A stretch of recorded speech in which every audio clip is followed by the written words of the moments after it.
17 তারিখ থেকে অ্যাকাউন্টে ট্রান্সফার তারা করতে থাকবেন। আর যোগ্য প্রাপকদের চিহ্নিত করেই দেব, এবং আমরা এক্ষেত্রে কমিটেড। যোগ্য বিবেচিত হয়েছেন তাদের বয়স 25 থেকে 60 বছরের মধ্যে হতে হবে, আগেই বলা আছে। কেন্দ্রীয় বা রাজ্য সরকার, কোন বিধিবদ্ধ সংস্থা, সরকারি আন্ডারটেকিং, পঞ্চায়েত, পৌরসভা, সরকার, সরকারি সাহায্যপ্রাপ্ত শিক্ষা প্রতিষ্ঠান অর্থাৎ শিক্ষক, শিক্ষাকর্মী, স্থায়ী সরকারি চাকরিতে নিযুক্ত থাকেন বা পেনশনার্স আসবে না যেহেতু 60 ঊর্ধ্ব, এটা ইরেলিভেন্ট। এরা এই বেনিফিটের মধ্যে পড়ছেন না। তাছাড়া যারা আয়কর প্রদান করেন, অর্থাৎ এখন আয়করের ঊর্ধ্ব সীমা হচ্ছে 12 লক্ষ টাকা বছরে। 12 লক্ষ টাকা পেরিয়ে গেলে আয়কর দিতে হয়। যে পরিবার আয়কর দেন, অর্থাৎ যার বাৎসরিক আয় 12 লক্ষ টাকা, সেই পরিবার এই কর্মসূচি অন্তর্ভুক্ত হওয়ার সুযোগ পাবেন না।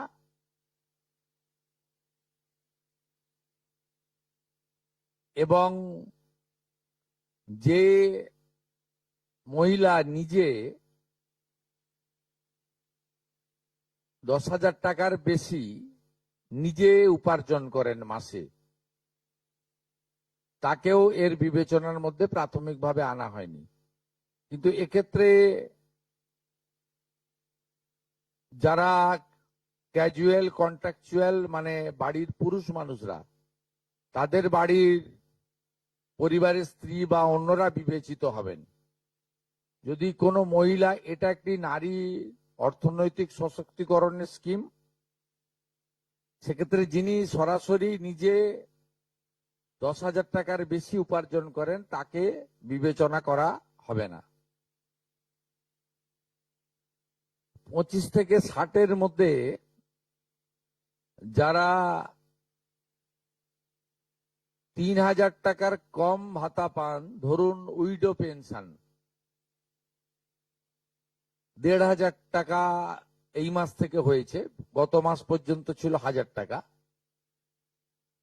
তাদেরকে হায়ারটা দেওয়া হচ্ছে, 3,000 টাকাটাই দেওয়া হচ্ছে অন্নপূর্ণা যোজনাতে। এই ধরনের যত স্কিম 25 থেকে 60 মহিলাদের রয়েছে, যারা 3,000 টাকার কম পান বিভিন্ন ভাতা, তাদেরকে 3,000 টাকার অন্নপূর্ণা যোজনার ভাতাটাই দেওয়া হচ্ছে। এক্ষেত্রে দুটি ক্ষেত্রে আমরা শিথিল করছি। একটা হচ্ছে দিব্যাঙ্গ ভাতা যারা পান, তারা দুটো ভাতাই পাবেন। তারা দিব্যাঙ্গ ভাতা যেটা আগস্ট মাস থেকে 1,500 হয়ে যাবে, সেটাও পাবেন। অন্নপূর্ণা যোজনা 3,000ও পাবেন, শুধুমাত্র ফিজিক্যালি চ্যালেঞ্জদের ক্ষেত্রে। আর পিএম কিষাণ সম্মান নিধির ক্ষেত্রে, এই দুটি ক্ষেত্রে আমরা এটাকে শিথিল রাখছি। এছাড়াও এর আগে যেটা অনেক মহিলার নাম বাদ চলে গেছিল, 3 কক্ষ বিশিষ্ট বাড়ি, এটা গ্রামের ক্ষেত্রে এক্সাম্পট করে দেওয়া হয়েছে। গ্রামের ক্ষেত্রে কোনো বাড়ির সংখ্যা রাখা হয়নি, শিথিল করে দেওয়া হয়েছে। অর্থাৎ গ্রামীণ এলাকার মহিলারা এবারে আরো বেশি সংখ্যায় সুযোগ পাবেন। তাদের ক্ষেত্রে, গ্রামীণ ক্ষেত্রে 3 কক্ষ বিশিষ্ট বাড়ি, যেটা জুলাই মাসে ওই ক্রাইটেরিয়াটা থাকার কারণে অনেকে বঞ্চিত হয়েছেন, এবারে আর বঞ্চিত তারা হচ্ছেন না। এবং শুধুমাত্র জমির পরিমাণের ক্ষেত্রেও যে 7টি কর্পোরেশন রয়েছে, সেখানে শুধুমাত্র 50 ডেসিমেলের বেশি জমির মালিকানা যারা কর্পোরেশন এলাকা, কলকাতা, হাওড়া কর্পোরেশন এলাকা 7টি, পৌর এলাকা এবং গ্রামীণ এলাকাতে ছাড় দেওয়া হয়েছে জমির পরিমাণের ক্ষেত্রে। এর ফলেও আরো অধিক সংখ্যক মহিলা, গ্রামীণ মহিলারা বিশেষ করে, এবারে আপনার অর্থ পাওয়ার ক্ষেত্রে সুযোগ পাবেন। আমরা সরকারি অর্থ নারী সশক্তিকরণ, নারীর অর্থনৈতিক ক্ষমতা বৃদ্ধি এই লক্ষ্য রেখে প্রকৃত প্রাপকদেরকে আমরা দেব এবং প্রাথমিকভাবে সংখ্যাটা 17 তারিখে মাননীয় মন্ত্রী মালতী রায় মহোদয় আপনাদের জানিয়ে দেবেন। 17 তারিখ বিকেলে। আমি সংখ্যাটা বলছি না, কিন্তু